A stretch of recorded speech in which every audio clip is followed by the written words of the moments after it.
বন্ধুরা, হয়ে গেছে আজকে আমার সিদ্ধ এবং আতপ চাল মিলানো চালের গুঁড়া দিয়ে শবে বরাতে যেভাবে আমি রুটি বানাই সেটাই আপনাদের সাথে শেয়ার করলাম।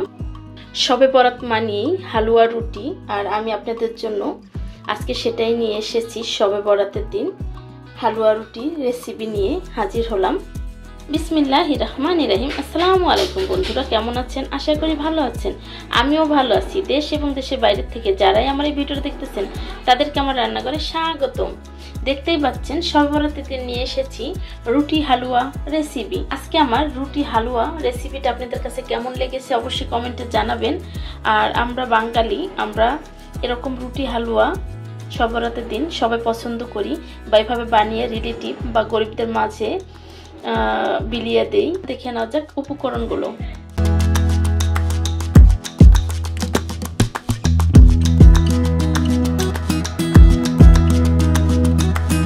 প্রিয় বন্ধুরা, চলে এসেছি মূল পর্বে। এখানে চালের গুঁড়া নিয়েছি আমি শবে বরাতের জন্য। রুটি কিভাবে আমি বাসায় তৈরি করি সেটাই। আমরা বাসা বাড়িতে কিন্তু অনেক তৈরি করি না, কারণ আমাদের রিলেটিভ থাকে না আশপাশে। আমাদের হয়তো যদি কেউ আমাদের হেল্পিং হ্যান্ড খালা থাকে বা দরিদ্র থাকে আশেপাশে, তাদেরকেই আমরা দেই। তো এটা যেহেতু আমি আপনাদের সাথে শেয়ার করার জন্য আমি বানাচ্ছি। এখানে পানি নিয়েছি, চালের গুঁড়া অলরেডি আমি রেডি করে নিয়েছি। দিয়ে দিচ্ছি লবণ,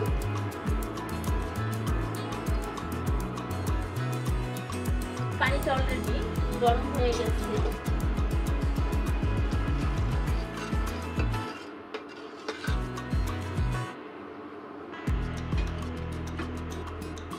এই পর্যায়ে চালের গুঁড়োগুলো দিয়ে দেব। এভাবে ফুটন্ত পানিতে দিয়েই নেড়ে নেব। অনেক দেশে কিন্তু অনেকভাবে করে যে মুঠি করে দেয়, তো আমি মুঠিটা দেই না, আমি এভাবে আটার মতো করেই সিদ্ধ করে নেই বরাবর। হয়ে গেছে আমার চালের গুঁড়ার ডোটা তৈরি করা। এখন আমি খুব সুন্দর করে এটাকে, দেখতে পাচ্ছেন কতটা সুন্দর হয়েছে। আমি অনেকক্ষণ নেড়েছি, প্রায় 15 মিনিটের মতো লো হিটে রেখে। এই পর্যায়ে এখন আমি খুব সুন্দর করে লেচি তৈরি করার জন্য ডোটাকে হাতে ময়ান করে নেব। বন্ধুরা, আমি খুব সুন্দর করে ময়ান করে তারপরে লেচি কেটে নিয়েছি, দেখতেই পাচ্ছেন। আর অনেকে কিন্তু চালের গুঁড়ার রুটি বানাতে পারে না, তাদের কাছে ফেটে যায়। তো আমি যেভাবে ডোটা মানে কাইটা তৈরি করেছি, আপনারা যদি এইভাবে করেন সেই ক্ষেত্রে কিন্তু খুব তাড়াতাড়ি হয়ে যাবে এবং ফাটবে না।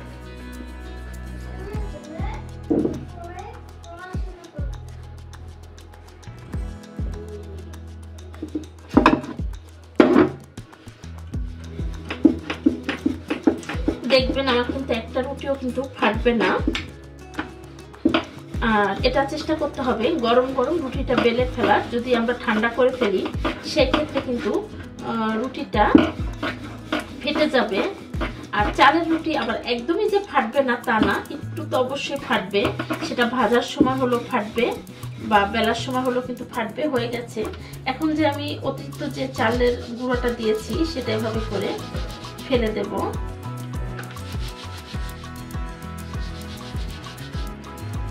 হয়ে গেছে।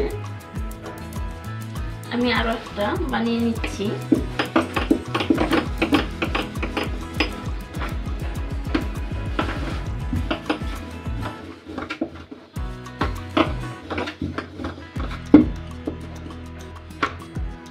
আরো একটা বানিয়ে নিচ্ছি।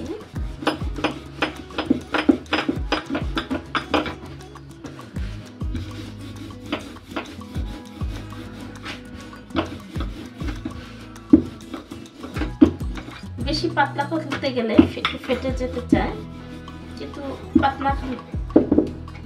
পাতলা না করলে কিন্তু মজা লাগে না। আমি আরো একটা বানিয়ে নিচ্ছি।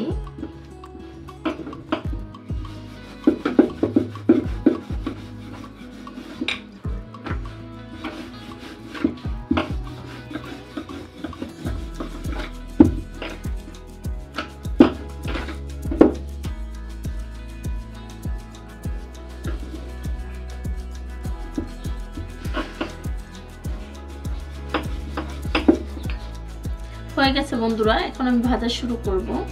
অলরেডি আমি ভাজতে দিয়ে দিছি এবং ভাজা হয়েও গেছে। যেহেতু চালের রুটি বেশি ভাজা যাবে না, দিয়ে দিয়েছি আর একটা। উল্টিয়ে দেব। যে কোনো রুটি আমরা ভাজলে অনেক উল্টা পাল্টা করি, এটা নিয়ম যে 3 বার উল্টিয়ে দিলে পারফেক্ট হয়ে যায়।